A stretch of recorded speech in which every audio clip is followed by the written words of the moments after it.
Bonjour et bienvenue sur le plateau du Grand Débat du Web. On est déjà au numéro 48, c'est l'avant-dernière émission de cette année 2016. La prochaine, on sera tous déguisés en Père Noël, j'imagine. Et pour cette émission, on a 4 grandes voix du web qui vont nous parler de 2 sujets principaux qui sont les femmes et la télévision. Bon, un peu plus large que ça, les sujets, mais vous allez voir que dans le détail, ça sera un petit peu de ça dont on va parler. Comment inciter les femmes à venir dans le monde du web, c'est un vrai sujet, alors qu'on note que dans toutes les startups, dans toutes les entreprises du web, il y a parfois un déficit de présence féminine à tous les postes clés, et qu'il faut que ça change. Et comment faire en sorte que la télévision de papa dure encore quelques années, ça c'est pour les gens qui dirigent cette télévision, pour les autres, elle peut disparaître, ça changera pas grand-chose.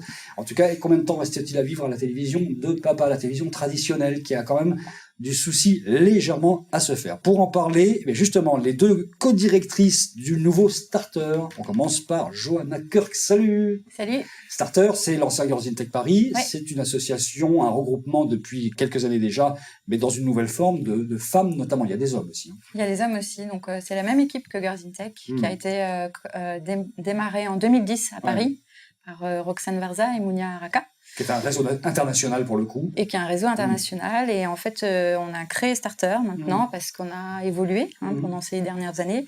L'écosystème aussi avec nous. Donc, parler de femmes dans les nouvelles technologies ou dans les technologies, c'est quelque chose qui maintenant est chose courante. Mais par contre, il y a encore beaucoup à faire. Et donc, on en parlait. Voilà, c'est le sujet de ce premier grand débat 1900, pourquoi 1948. Moi, je suis un millénaire en arrière, c'est reparti. Comment inciter les femmes à parler? C'est ce qu'on va faire tout de suite avec Marion, par exemple. Salut Marion. Pas trop hésiter à parler parce que sinon. Alors Marion, c'est une longue.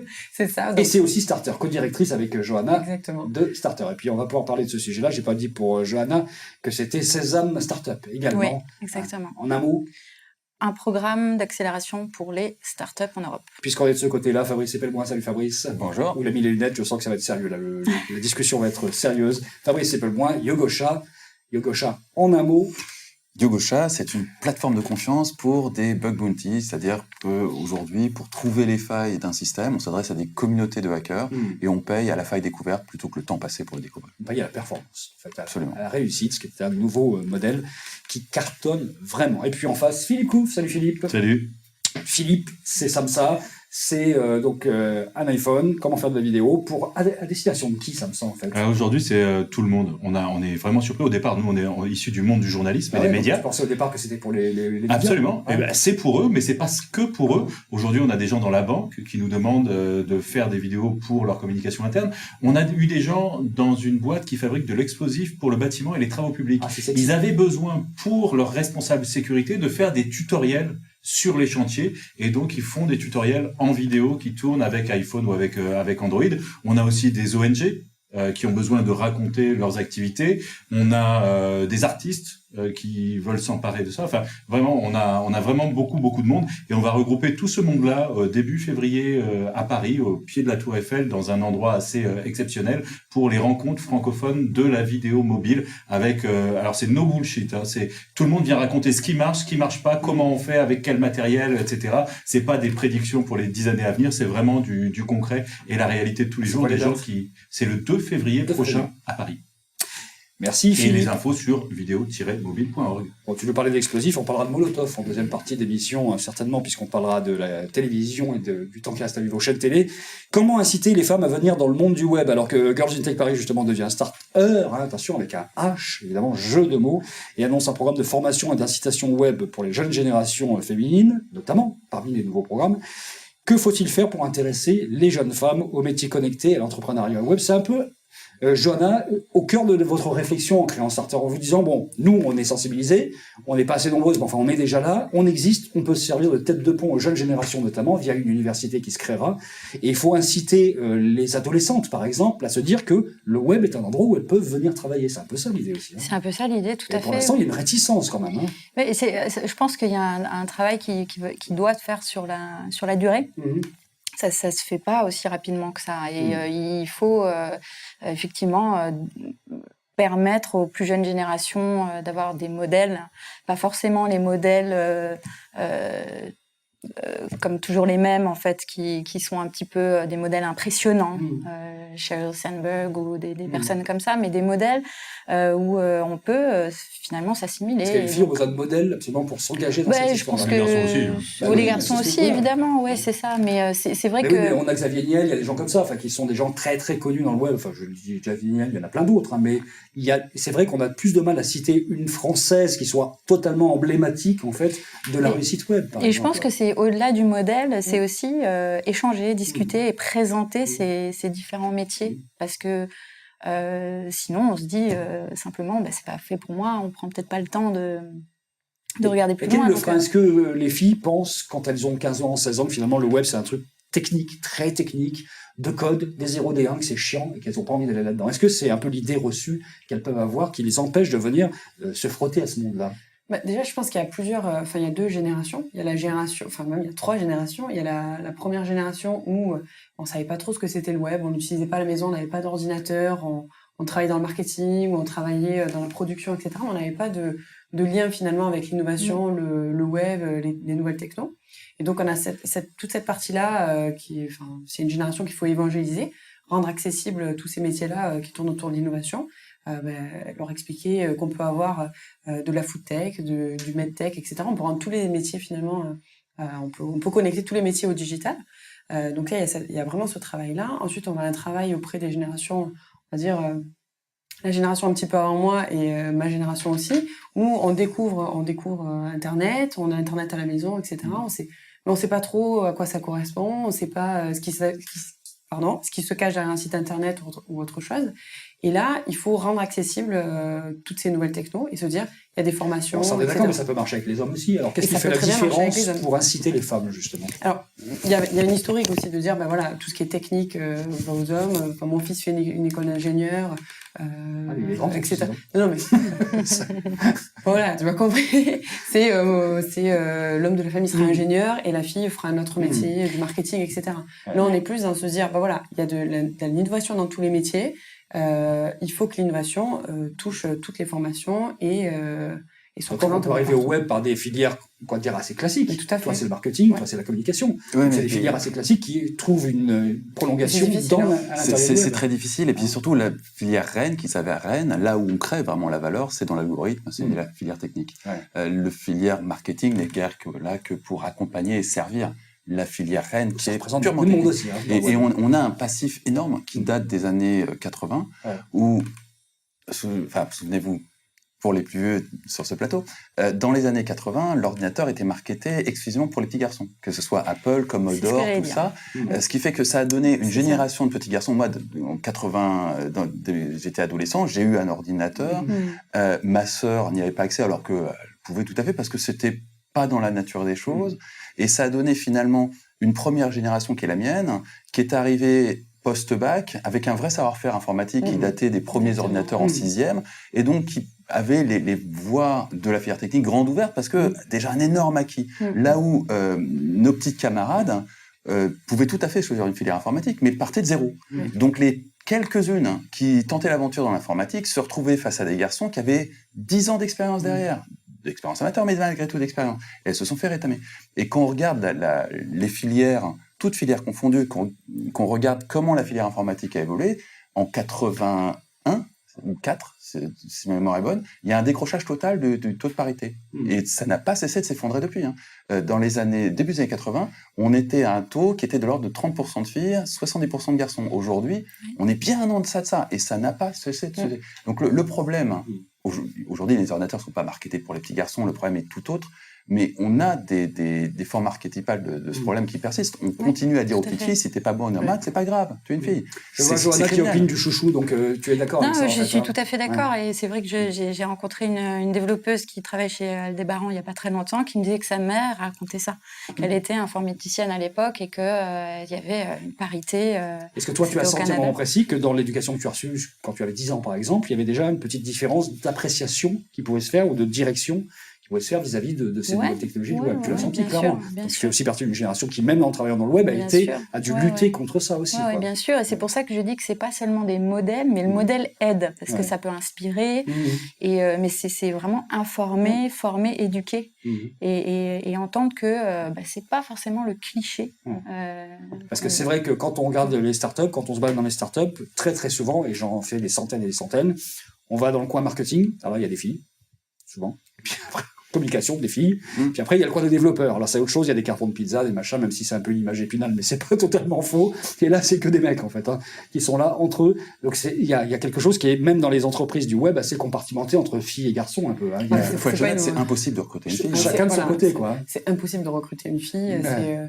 On va avoir quelques candidates, mais parfois pas le bon profil, etc. Donc c'est vrai que c'est difficile de recruter des filles, c'est difficile d'aller les trouver. Bon, ça commence un peu à changer, mais c'est vrai que nous, Ça- en tout cas, nous, moi chez WeBelong, il n'y a aucune fille qui est développeur et ce serait super d'en avoir une. Après, je rebondis sur ce que dit Joanna sur le rôle modèle. On est au-delà de dire voilà, il y a une fille qui fait de la tech, elle est super, etc.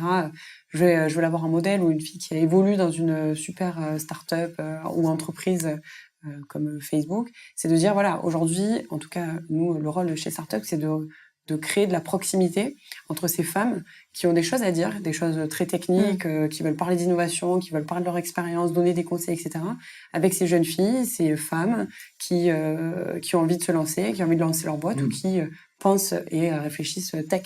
En fait. Philippe, toi qui observes ce monde-là depuis un temps infini, comment tu vois les choses bouger dans le bon ou dans le mauvais sens finalement? Moi, je n'ai pas d'explication, je constate la même chose. En revanche, si on décale le regard, et moi je regarde notamment en partie ce qui se passe aussi en Afrique, il y a assez peu de filles également. En revanche, dans les contenus, dans la production des contenus, il y en a, et avec une densité, pas forcément elles sont pas aussi nombreuses que les garçons, même dans les contenus, mais elles sont plus nombreuses, et avec une densité dans l'énergie, dans la volonté de faire passer des messages, dans la volonté de transmettre, la volonté de prendre la parole, de prendre le pouvoir d'une certaine manière aussi, qui me fait penser que peut-être les choses vont petit à petit changer par là.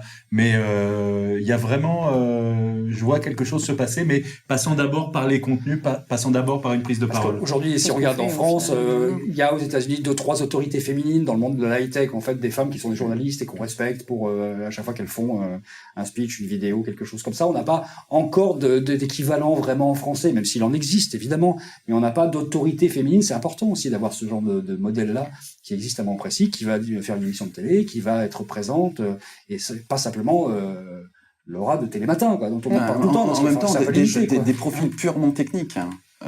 En dehors de Xavier Niels, qui a des vraies compétences techniques, il y a personne. Hein. Tout ce qu'on vous montre, c'est des profils qui sortent d'HEC. C'est pas des gens techniques, c'est des gens qui comprennent pas la technique. C'est pas là que se crée la valeur. Alors qu'aux États-Unis, les profils stars sont intrinsèquement les mains dans la technique, dans la technologie, et comprennent intimement la technologie. En France, on n'a pas ça, même en rôle modèle masculin. Encore une fois, Niels on a Frédéric Mazella qui a dirigé et qui a créé Blablacar, qui est quand même un ancien ingénieur de la NASA, accessoirement. C'est quelqu'un qui connaît un tout petit peu la technique aussi, même si c'est pas la même. Okay, tu vas les compter sur les doigts d'une main. C'est l'archétype de la réussite telle qu'elle est montrée en France. C'est pas Frédéric Mazella. Alors, Niels, c'est une exception vraiment notable. C'est quelqu'un qu'on voit assez souvent. C'est vrai qu'on voit jamais ou rarement une femme qui est une star du web, mais pourtant il y en a en France. Il y en a des femmes. Mais on les voit pas. Des très techniques. Enfin, on peut prendre l'exemple, en tout cas, chez Deezer, on a Julie Knib qui était précédemment chez Microsoft, qui a un profil très technique. Laure de Litchi, qui a un profil très technique, la CTO de Litchi. Enfin, c'est toutes ces femmes. Elle-même une boîte créée par une femme, c'est exactement. Donc, bon, et l'objectif, en tout cas, de Starter, tel qu'on le défend nous, c'est vraiment de créer cette proximité, de mettre en avant ces femmes-là et de dire voilà, non seulement elles sont accessibles, vous pouvez leur parler, en plus elles ont une expérience qui est ultra enrichissante pour vous. Et c'est de le faire en France, à Paris, mais c'est aussi de donner cette accessibilité dans toutes les régions. Bon, ce qui est plutôt pas mal, c'est que finalement les personnes en charge du numérique au niveau du gouvernement, c'est 2 femmes de suite. finalement. Donc ça peut aider aussi, finalement, à faire passer. Ça Parce qu'elles sont peut aider, sensibles à ce c'est- message-là. Non, Philippe? Je sais pas. C'est vraiment la même chose que nommer un maghrébin à la tête de machin, c'est d'une hypocrisie. Non, Voilà. elles ne sont pas été nommées parce que c'était des femmes, mais elles ont été nommées parce qu'elles étaient... Si, bien sûr que si, elles ont été nommées parce que c'est des femmes. Ça serait Non seulement elles intéressant ont de été nommées regarder parce que l'ensemble c'est des des femmes. ministres de numérique à travers le monde. Oui. Je suis sûr qu'il y a beaucoup de femmes. C'est vrai? Énormément. Ouais. Et Il y a- probablement elles sont pas parce tech. que c'est pas, non mais elles sont pas tech, mais surtout parce que c'est pas des ministères considérés comme importants dans beaucoup Ah, de Ouais. d'accord. Donc Ah tu ouais. le vois comme ça. Ouais, ça Ben oui. permet de faire une parité Ben à oui. bon compte, et d'accord, généralement, je suis pas c'est d'une d'accord. exception avec Axel Lemaire, mais généralement, c'est non seulement une femme, mais aussi une minorité visible, comme ça, mot compte double, et on a réglé deux problèmes en même temps. Ce qui va dans le sens C'est de d'une ce que je viens de hypocrisie dire. absolue. Mot contre Il y a nous, peut-être- c'est il y a pas parce que peut-être Fleur un peu de ça. Pellerin, il y a... Mais Fleur Pellerin, Ramayad, Rachida Dati, Elles ont pas été- il faut ouvrir les yeux. C'est une stratégie d'image. C'est pas c'est rien d'autre. En tout cas, sur le terrain, que ce soit Fleur Pellerin ou Axel Lemaire, toutes les deux étaient ultra présentes, en tout cas pour Ah oui. Starter. Ah, pour de la Sont venus- communication, elles sont les Mais premières. au-delà c'est de la certain. communication, sans micro, sans caméra, etc., c'est des gens qui viennent parler avec Qu'est-ce qu'elles une ont fait de audience. concret? Mais Concrètement. On va pas ouvrir le débat. Il y a des pas- choses c'est très pas le même concrètes. débat. Il y a J'ai des ouvert choses le très débat Pandore, concrètes à j'ai faire. l'impression, parce que c'est pas Par le exemple, sujet. tu baisses les charges salariales pour les employés féminins du secteur Comme ça, c'est la high-tech. discrimination Pour- après positive. Enfin, tu So vois, ça what? va. So Mais what? c'est exactement le même sujet que ce que tu dis, Tu- de tu- mettre tu- en tu- avant une attends, ministre attends. parce qu'elle est femme. Tu as alors, au-delà, des modes Fabrice, de favorisation de certaines communautés, genre les Est-ce qu'il faut une handicapés qui existent discrimination dans l'entreprise. positive? Oui, Pourquoi bien pas sûr. C'est la faire question rapide en 10 secondes. Est-ce qu'il faut une discrimination positive Oui, pour oui, accélérer? oui. Fabrice, oui. Oui. Jonah. En tant que prof à Sciences Po, je suis à fond pour. On fait de la C'est bien. discrimination positive depuis des années, ça marche très très bien. C'est vrai que ça marche à Sciences Po. Ça marche très bien. J'aimerais dire non, mais Mais- je pense qu'il y en a besoin encore. D'accord.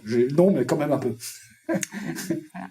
Qu'est-ce que tu en penses? J'aimerais Marion dire non aussi. Après, c'est vrai que Oui, ça serait il bien. faut enfin, on va dire voilà, ce serait bien de mettre plus en avant ces profils-là. Enfin voilà, parce que Philippe? De discrimination positive, ça dépend comment on l'a fait. Ça Voilà. peut être le meilleur ou le pire Mhm. des systèmes. Ça peut générer des dérives, mais ça peut aussi être très bon comme dans des cas, par exemple, comme ceux qu'on a Bon, allez, Je crois que c'est quelque chose qui Petite louche n'est de pas très dangereux au discrimination début, mais positive, qui à quand même, terme peut devenir très casse-gueule. On l'a vu aux États-Unis. Mais dans l'immédiat, dans les 5-10 ans qui Ça permet viennent, c'est sans d'accélérer le danger. processus. Et ça permettrait d'accélérer beaucoup de processus. On est assez d'accord. Merci à vous quatre sur ce premier sujet. On passe au deuxième. Combien de temps reste-t-il à vivre aux chaînes télé? On a déjà parlé des chaînes télé et encore dans la précédente émission, on parlait du rachat de Minute Buzz par TF1. Là, on parle au sens global du terme. Quel intérêt a encore la télévision linéaire, celle de papa, alors que chacun peut de plus en plus se créer sa chaîne personnelle? On le voit avec une quantité industrielle de nouveaux services. On a des agrégations de contenus qui sont issus de plein de sources différentes, qu'elles soient qu'ils soient des contenus directement issus de la production des chaînes ou des contenus qui viennent de production internet pure. Et évidemment, les youtubeurs font partie de la fête. Et puis, il y a Molotov, notamment pour le côté français, qui va permettre très bientôt, là c'est vraiment en cours, d'enregistrer tous les programmes pour une consommation différée, ce que va proposer aussi, ce que propose Netflix, ce que va proposer Amazon, bref, on va sortir du champ de la télévision linéaire, de la télévision diffusée, comme ça, broadcastée, comme on le dit souvent, pour entrer dans un autre monde où chacun aura sa propre chaîne, ce qui est un vieux serpent de mer dont on parle depuis assez longtemps. Je me tourne vers Philippe, qui est le monsieur média depuis assez longtemps aussi là-dessus. Alors, beaucoup de radio, mais une vraie vision sur ce qui se passe. Combien de temps il reste à vivre aux télés telles qu'elles sont aujourd'hui? 5 ans? 10 ans? Grand max? Alors, ça dépend de quelle télé on parle exactement. TF1, mais si on parle M6, des télévisions Canal+. généralistes, grosso modo, elles ont un téléspectateur qui a un âge moyen autour de 60 ans, un peu plus, un peu moins, selon les chaînes, mais on va Bon, faire on parle pas de France 2, là. on va faire une moyenne à 60 ans. Donc, on peut dire, compte tenu de ça, une vingtaine d'années. Ah oui, le temps qu'il meurt, en fait. Voilà. Hein.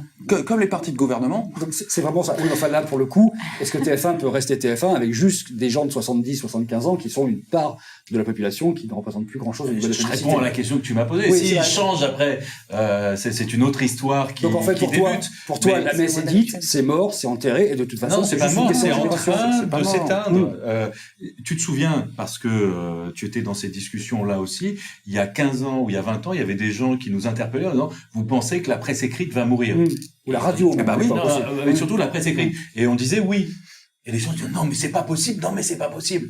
Ben voilà, elle est en train de crever. On voit les journaux fermer les uns après les autres et vivre sous perfusion de subventions. Sinon, le paysage serait complètement dégarni. Il va se passer ça aussi avec la télévision parce que ça ne correspond plus, enfin en tout cas la télévision traditionnelle, ça ne correspond plus aux usages. Est-ce qu'elle peut se réinventer positivement? Bien sûr. Bah, Ça, il y a Molotov, aucun- un superbe exemple. Il n'y a aucun problème. Non, mais Molotov, c'est pas de la télévision. Moi, je parle de chaînes de télévision sur les réseaux classiques. Est-ce que, par exemple, France Info Mais Télé c'est- mais ça- réinvente d'une certaine façon une expérience télévision qui qui est plus en phase avec le Ils font leur web propre et le- agrégation. France Info TV, c'est une espèce de mix entre des émissions de radio filmées, France 24 qui pique des programmes et leurs propres trucs. Donc ils sont déjà dans une logique d'assemblage pour créer Ouais, du c'est un nouveau. assemblage qui Moi, je trouve que fonctionne c'est pas trop mal. intéressant. Non, non, c'est Ouais, intéressant parce que c'est certains super des modules intéressant. sont créés d'abord pour Facebook et sont Exactement, ensuite repassés Donc, est-ce que ça peut être ça hertzien, enfin sur la télévision. Donc c'est-à-dire qu'il y a une différence dans la manière dont c'est produit. C'est produit selon les codes de Facebook et avec en ligne de mire les usagers qui sont sur Facebook. Et ensuite c'est ce programme-là qu'on propose à la télévision. Donc c'est pas, enfin c'est social first quoi, on va dire. Parce qu'aujourd'hui, quand on achète une télé, on a un tuner à l'intérieur, on a un tuner TNT à l'intérieur de la télévision qui permet de capter les 20, je sais même pas combien c'est, 8, j'en sais rien, chaînes de la télévision numérique terrestre. Est-ce que dans 5 ans, il y aura même plus besoin de ce tuner-là? Ce sera Mais juste t'as- un écran T'as une antenne neutre. UHF aussi, Ouais. tu l'utilises pas, mais t'as une prise pour une antenne C'est vrai, UHF. non, mais la question, c'est est-ce qu'on aura même plus besoin de tuner? Parce que de toute façon, l'écran sera juste un objet neutre qui permettra de Je retransmettre. pense que honnêtement, de 5-10 ans pour quelqu'un qui n'est pas dans cette tranche de 60-80 ans qui sont le cœur de cible de la télévision classique, oui, bien sûr, se faire imposer par un mec dans une tour qu'on va regarder ça à 7 heures et ensuite ça, c'est aberrant. On regarde ce qui est possible Bah, techniquement. quand il s'agit d'un match de foot, pour Mais un un match de alors, foot, là, absolument. là, Un débat il y a public. des événements fédérateurs qui vont rester. Ça peut être des grands rendez-vous sportifs, ça peut être des grands rendez-vous politiques ou d'information, C'est parce ça. que ça se passe en direct et C'est que direct, on va se retrouver devant cet Mais- événement-là. Ça peut être dans certains cas certaines émissions, même un peu Ceci dit, il y a- télé-réalité, etc., qui constituent un moment en direct le moment où ça se passe. Mais le Mais reste du temps. en dehors de ça, Je regardais un débat, enfin une petite production Facebook Live avec Mark Zuckerberg qui était à 50 000 personnes connectées en même temps. Tu étais au Nigeria?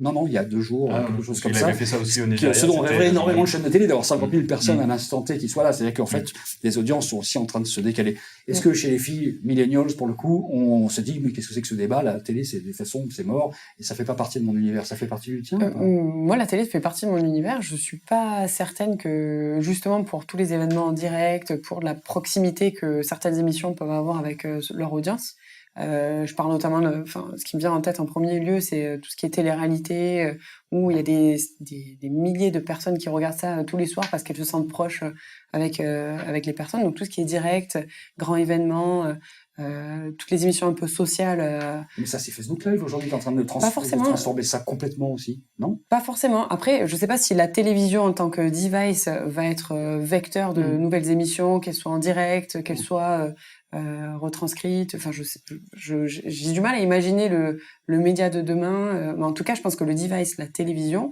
continuera d'exister. Après, le programme qu'on mettra à l'intérieur dépendra aussi de l'orientation que prendront les chaînes de télévision, avec la diversification de leurs plateformes de diffusion, que ce soit de la télévision, les réseaux sociaux, etc., etc. Donc, je pense pas, enfin, c'est mon avis après très personnel, je pense pas que la télévision va mourir d'ici demain, mais en tout cas, elle va se réinventer et pouvoir s'adapter à tout type d'audience et tout type de contenu. Johanna?